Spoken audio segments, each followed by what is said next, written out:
What if, like when we walk through a forest, right, we could actually hear more than just the leaves and the wind? Like, what if we could hear, I don't know, maybe a distant supernova? Whoa. What if those, like, subtle echoes of the universe were all around us? That's pretty wild to think about. Yeah. And that is kind of the future we're going to dive into today. It's called Echoes of the Aether.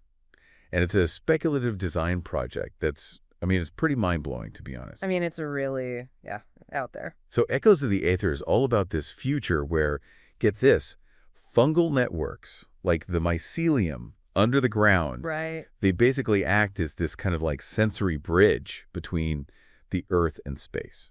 It's wild. Like, okay, so you have these fungi, right? And they're picking up signals from space. Right, exactly. How does that even work? Yeah, it sounds like something straight out of science fiction. It does. But this project is actually grounded in real science, right?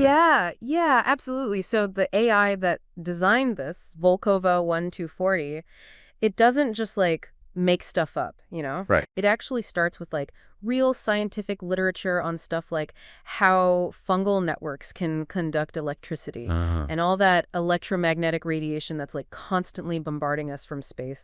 And then it kind of takes all that research and it projects out, you know, like how these networks could actually detect and translate these like super faint signals, right, to something we can sense as humans. So it's like these networks are basically like this massive living antenna. Exactly, yeah.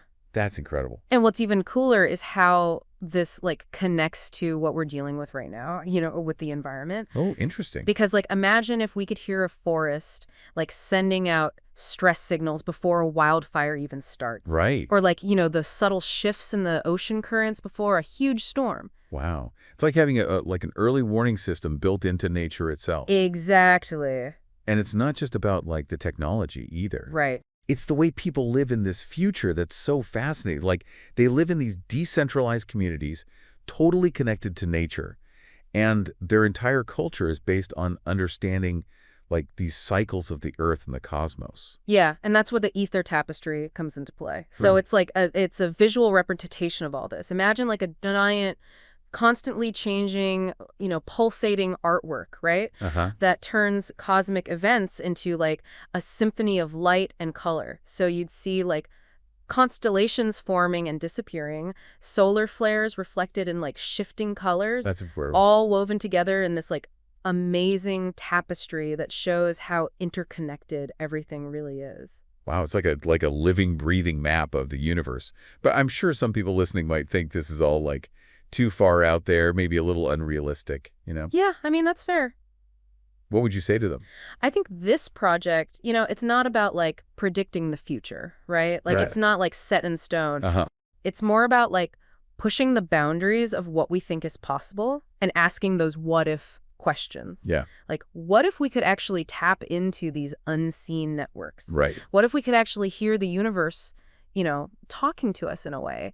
It's those kind of questions that spark innovation and open up like whole new possibilities. Absolutely. It's like we're being challenged to like change how we see the world and, you know, our place in it. I mean, if we could really hear these echoes of the ethers, would we actually make different choices? It's pretty powerful to think about. Yeah. Well, thank you for joining us on this deep dive into Echoes of the Aether. It's been an amazing conversation. And if you enjoyed this, if you like exploring futures, you know, please share it with someone who might find it interesting too. Definitely. We'll see you next time. See you later.